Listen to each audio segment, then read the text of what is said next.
L'algorithme source, chapitre 13. Patrimoine génétique.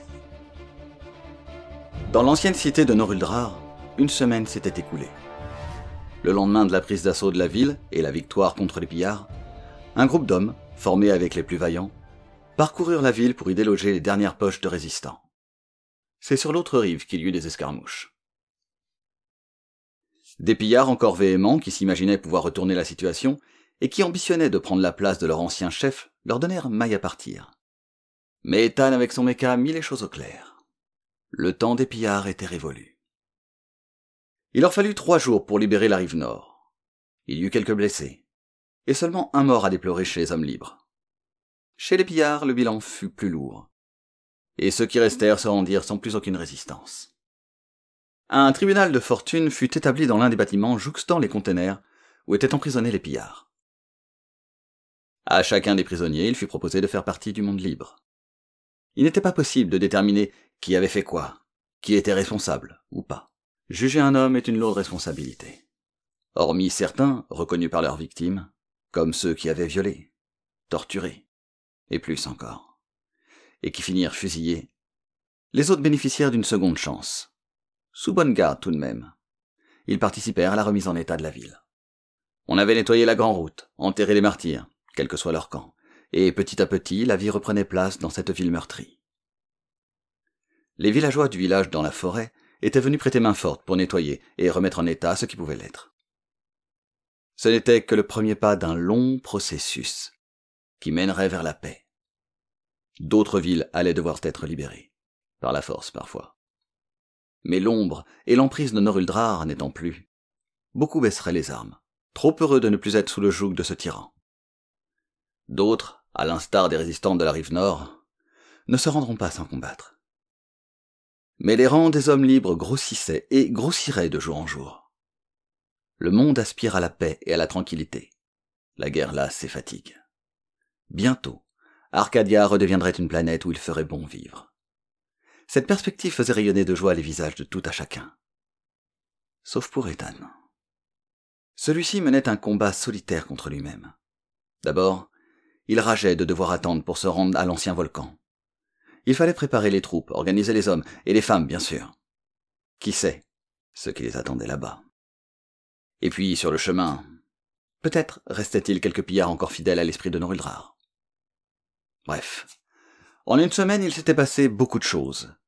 Et ces hommes et ces femmes de bonne volonté, prêts à se battre pour préserver cette liberté fraîchement obtenue, étaient maintenant opérationnels. Demain, probablement, il se mettrait en branle vers la base secrète, et une fois sur place, Ethan ferait ce qu'il avait à faire.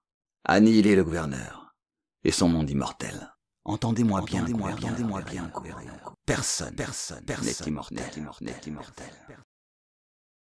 Pourquoi avait-il dit ça? Pourquoi, ce faisant, avait-il informé le gouverneur que Noruldrar, son pantin, n'était plus, et que bientôt ce serait son tour? S'il avait su résister à la rage en lui, il aurait pu trouver et infiltrer la base secrète sans se battre, peut-être. Mais il avait fallu qu'il ouvre sa bouche, qu'il se fasse connaître, qu'il menace celui qu'il exécrait le plus, celui à cause de qui il était persuadé que Mona était morte. C'est pour cela qu'il était morose et renfermé depuis une semaine. Parce qu'à cause de lui, le gouverneur avait dû préparer la défense de sa base secrète. Parce que, à cause de lui, il devrait se battre et probablement que des hommes et des femmes mourraient encore. Parce que pour détruire Orion, il devrait détruire toutes les vies et civilisations attenantes, y compris la planète de ses nouveaux amis. Pourrait-il seulement le faire? Quand il était seul dans l'oasis, cette idée ne lui posait aucun cas de conscience. Mais Pierre, Gabriel, Killian étaient maintenant des êtres bien tangibles. Killian. Ce garçon lui ressemblait tellement, impulsif et sanguin comme lui, et si terriblement amoureux, prêt à donner sa vie pour celle qu'il aime, prêt à tuer pour cela. Et il l'avait fait. Et il en avait souffert, et il en souffrait encore. Oui, il lui ressemblait tant. Mais Killian avait Gabriel. Et lui, qu'avait-il? Oh, Mona. Je sais plus ce que je dois faire. Mais une certitude s'était ancrée en lui. Quoi qu'il se passe, quoi qu'il advienne, le gouverneur devrait mourir. Cet après-midi, veille du départ vers l'ancien volcan, Killian se promenait avec Gabrielle. Il l'avait veillée pendant 3 jours. Elle avait été à l'article de la mort, le visage grisâtre et le souffle à peine perceptible. Mais grâce aux bons soins de Tattaya, elle avait repris des couleurs et, bientôt, elle avait ouvert les yeux et avait pu commencer à s'alimenter par elle-même. Tous les anciens esclaves, hommes et femmes, avaient pour elle de la révérence. Elle était le symbole de la Renaissance. Elle était revenue d'entre les morts. Sa résurrection avait fait le tour de la ville et commençait à se répandre au-delà. C'était l'une des raisons pour lesquelles beaucoup d'anciens pillards avaient décidé de rester aussi et d'œuvrer pour le monde libre. Ils avaient besoin d'un guide. Noreldrar les avait guidés vers un monde de violence où seule la loi du plus fort prévalait. L'image de Gabrielle qui était véhiculée était le symbole opposé, un symbole de paix, d'amour et d'égalité. Nombreux sont les êtres qui ont besoin d'être guidés, qui ont besoin d'un référent, d'un symbole auquel s'identifier pour orienter leurs pas. Tandis que Killian et Gabrielle longeaient les étals fraîchement construits et alimentés par les récoltes du village dans la forêt, on les saluait, mains jointes, tête courbée. « Ça me met mal à l'aise, » dit-elle à Killian. « Ils pensent tous que j'ai ressuscité. » Il va falloir t'y habituer. Hein. Tu ne peux pas leur dire la vérité. Je crois que ce serait pire, non? Même moi, je ne sais pas comment c'est possible. Quand elle s'était sentie mieux, au bout des 3 jours, elle avait tout expliqué à Killian, ses allers-retours entre Arcadia et la Terre, le pistolet qu'elle avait pu ramener avec elle. Killian en avait touché 2 mots à Pierre, et ils avaient convenu de se retrouver aujourd'hui pour en discuter. Quand ils le retrouvèrent dans sa chambre, il n'était pas seul. Irfan était là. « Bonjour, maman. »« Irfan ?» Irfan était maintenant un jeune homme d'une 20aine d'années, toujours aussi chauve et imberbe qu'à sa naissance. Mais c'était bien lui, sans l'ombre d'un doute. Elle le serra dans ses bras. « Tu as encore changé. Tu es un homme maintenant. »« Oui, mais je sens que j'ai fini ma croissance. Désormais, je ne changerai plus. »« Où est-ce que tu étais? Avec Sapere ?»« Oui. » Irfan leur raconta alors ce qui s'était passé, une fois que l'esprit de Matata était retourné sur Arcadia, et que son corps à lui avait rejoint son âme, là-haut. Il était bien en présence de Sapere. Ils flottaient, tous les deux dans un endroit tout à fait étrange. C'était un endroit immense, infiniment grand. Il n'y faisait ni jour ni nuit. Ces notions n'avaient pas cours dans cet endroit. Sapere, tortue aux 1000 couleurs, était là, flottant dans ce vide qui n'en était pas un, ni vide, ni plein, ni grand, ni petit, ni haut, ni bas. Dans cet endroit, au-delà de toute chose, des sphères les entouraient, de partout. C'étaient comme des bulles de savon, de tailles différentes, parfois grossissant ou se rétractant. Certaines seules, d'autres, beaucoup, agglomérées les unes aux autres. Mais il y en avait tant que leur nombre semblait infini. Et ces agglomérats de bulles, dispersés tout autour d'eux, tendaient à tous se rassembler en un agglomérat unique. Sapere l'invita à regarder dans l'une des bulles. Et Irfan comprit ce que c'était. Chacune de ces bulles était un univers entier, avec ses nuages de gaz cosmique, pouponnières d'étoiles, ses trous noirs, ses galaxies, ses systèmes solaires, ses planètes. Il y avait une infinité de bulles, une infinité d'univers, et tous différents, parfois presque similaires, univers parallèles ne se différenciant que sur quelques détails. Sapere les avait toutes créées et continuait d'en créer. La bulle univers dans laquelle Sapere l'avait invité à regarder était celle d'Arcadia. Cette bulle était agglomérée à une multitude d'autres bulles univers. Elles étaient toutes liées entre elles, un peu à la manière d'une molécule avec ses liaisons moléculaires. Ces liaisons, c'étaient des passages qui permettaient à ces univers d'être interconnectés. À travers ces passages, des êtres avaient voyagé. Sapere lui expliquait tout cela, tandis qu'il regardait. Parfois, ces êtres avaient marqué de leur empreinte ces autres mondes qu'ils visitaient. Parfois, cette empreinte n'était autre qu'un enfant portant en lui, dans son ADN, la marque de 2 univers différents.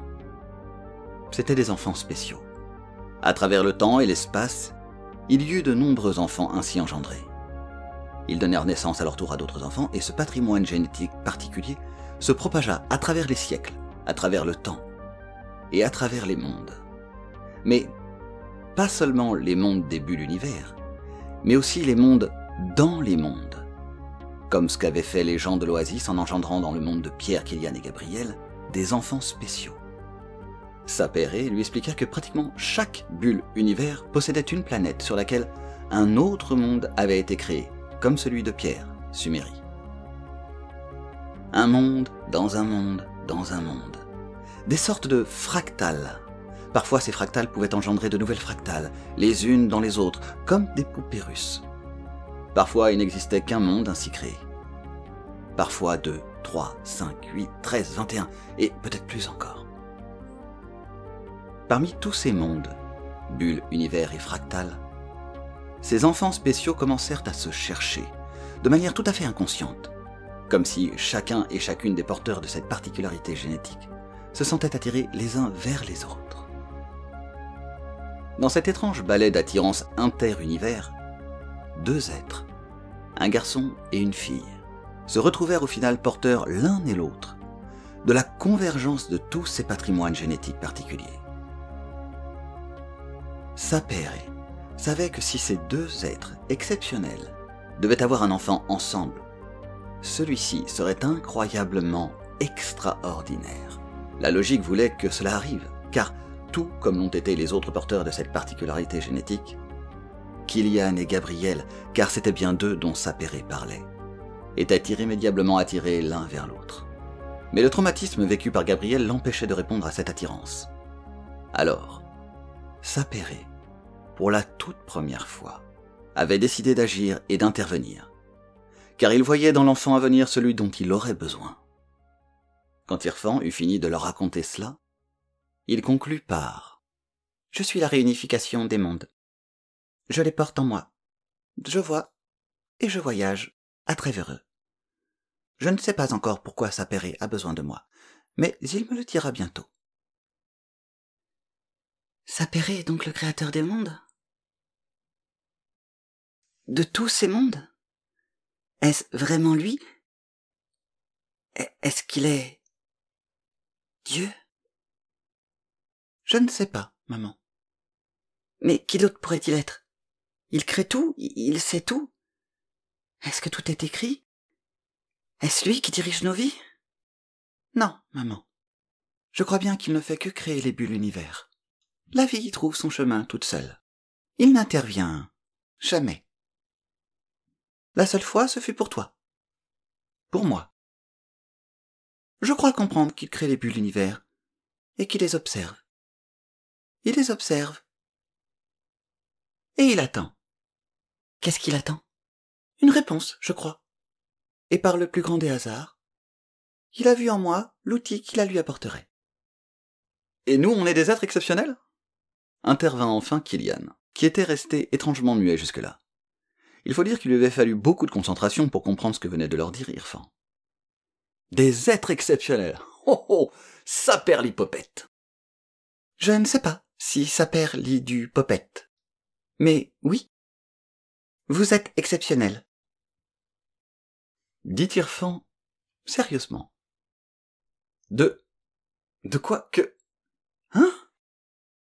Irfan se fendit d'un sourire un peu mécanique mais sincère. Irfan? Je crois pas. Tu viens de faire de l'humour? Oui, papa. En tout cas, maintenant, nous savons pourquoi vous avez été capable de voyager dans vos deux corps, dit Pierre à Gabriel. C'est une propriété que vous confèrent vos gènes multi-univers. Et je me demande si toi, Kylian, tu n'as pas été capable d'utiliser une capacité de ton personnage de Woa. De quoi parlez-vous? Tu ne t'es rendu compte de rien? L'interrogea Pierre. Quand nous avons pris d'assaut l'hôtel pour libérer Gabriel, te rappelles-tu ce qui s'est passé quand tu t'es rendu au second étage? Il y avait deux hommes qui gardaient la porte de la chambre où étaient enfermées Tataya et les autres femmes.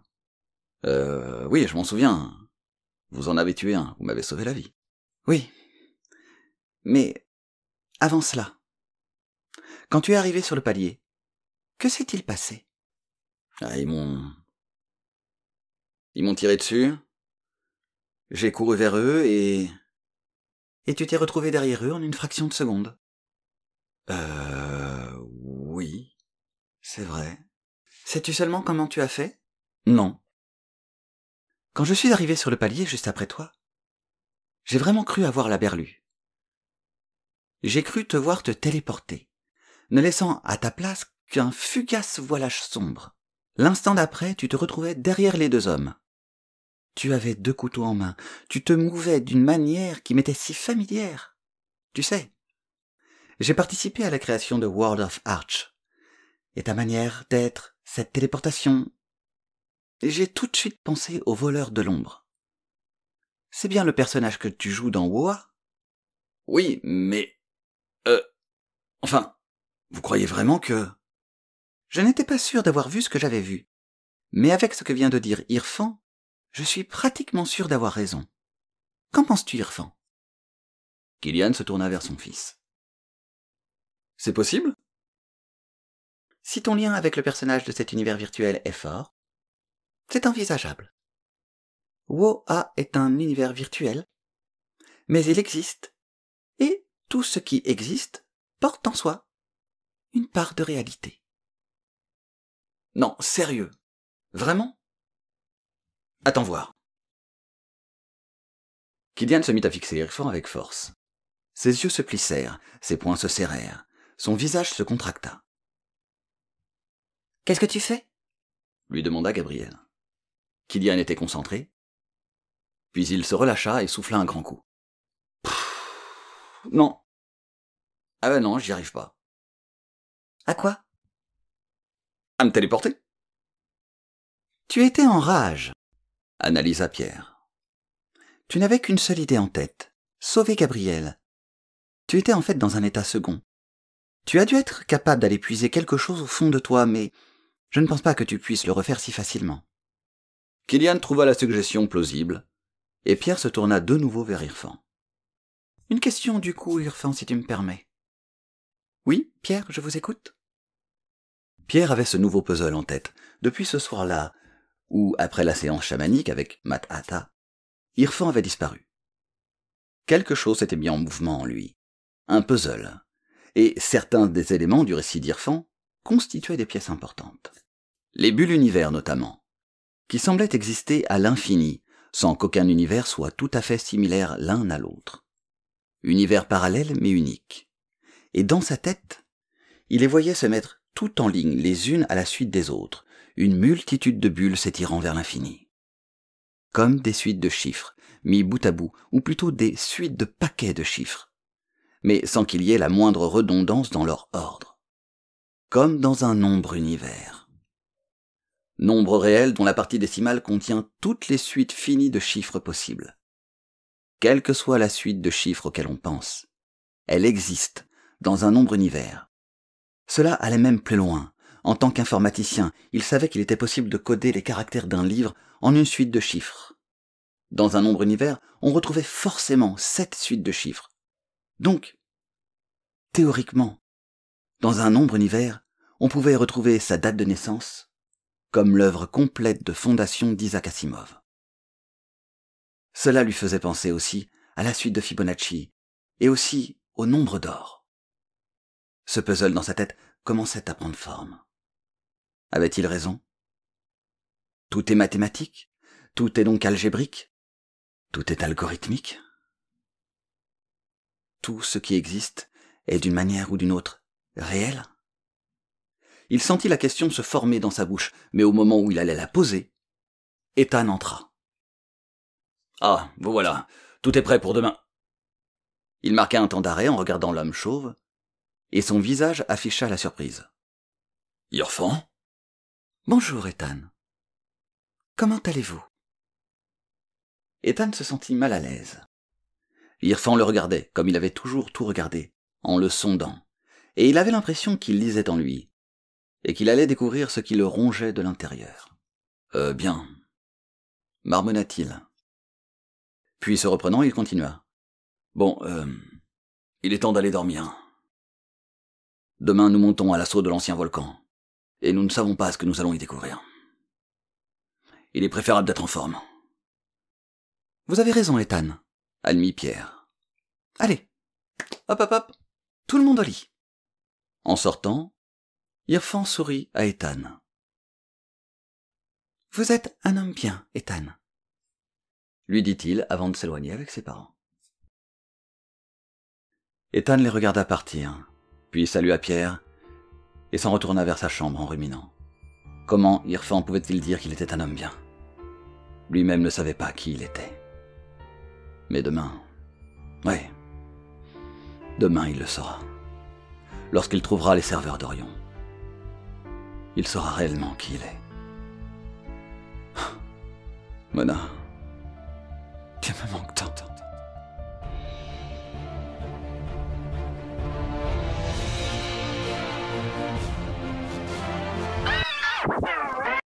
Avec ces nuages cosmiques, pouponnières d'étoiles, ces trous noirs, ces galaxies, ces systèmes solaires.